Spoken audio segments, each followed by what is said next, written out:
ready? Yes. Okay. Angie Senger here with Old Men Stories Opry, and today we're joined by Pat Boilesen. How are you doing today, Pat? I am doing wonderful.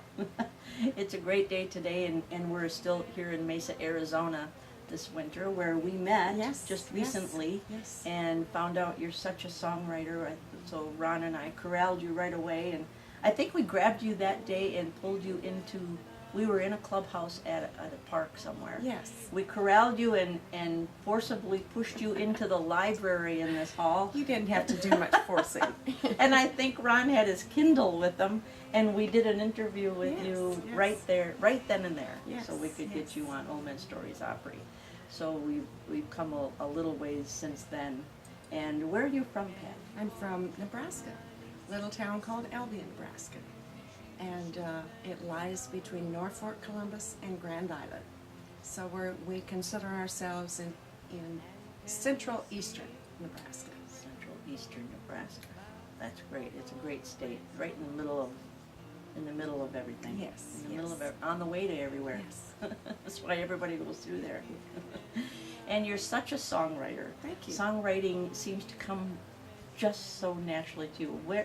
How old were you when you started writing? I actually didn't start writing until I had babies.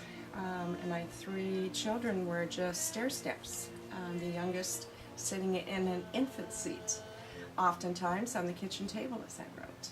And what made you start writing then? I just had a lot of feelings going on inside of me, things that I wanted to express, and it seemed like I could express them in a song without offending anybody, and still sometimes bring out negative thoughts.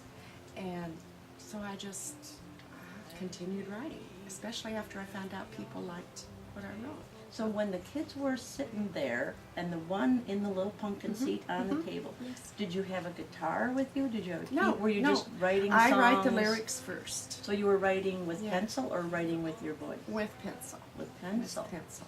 And I always write the lyrics first. And usually by the time I get the lyrics done, the melody is already spinning around in my mind. And then I move to a piano and put the music to those lyrics. I bet you kids loved that. No. They didn't? They didn't?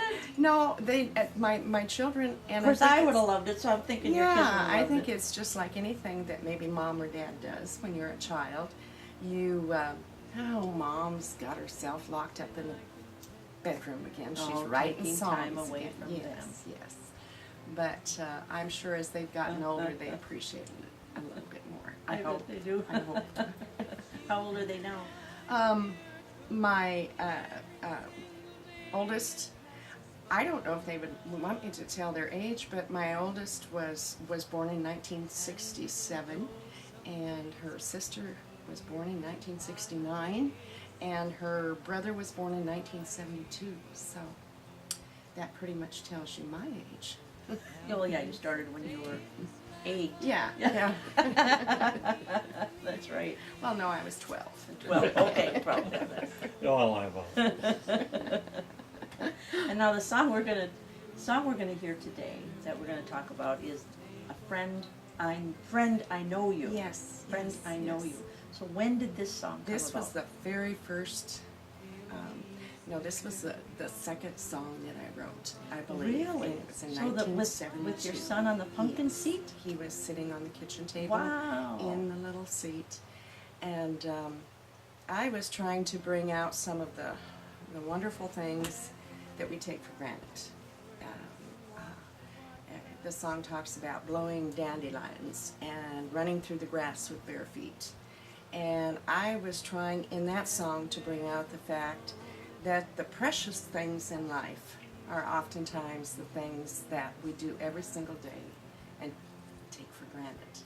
And this came from, again, hearing negativity on the radio. I would listen to the news and I would listen to the weatherman, and we were supposed to get rain the next day, and he didn't seem to think we wanted rain, and so I would listen to this. I would go, hey, wait a minute, this is part of of life. This is part of the miracles that God gave us. And Friend, I Know You was born.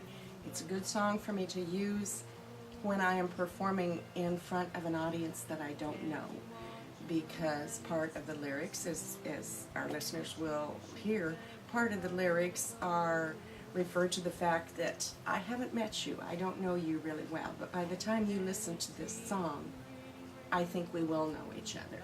And so it's a good song to use when I'm singing for strangers. Wow, that's great.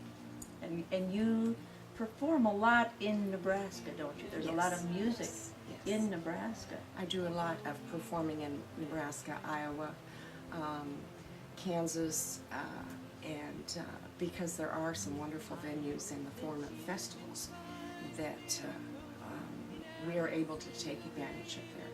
And I do a lot of performing of gospel concerts for churches all across the state, and I'm also with the Nebraska Humanities Council, although it has changed to Humanities Nebraska Council.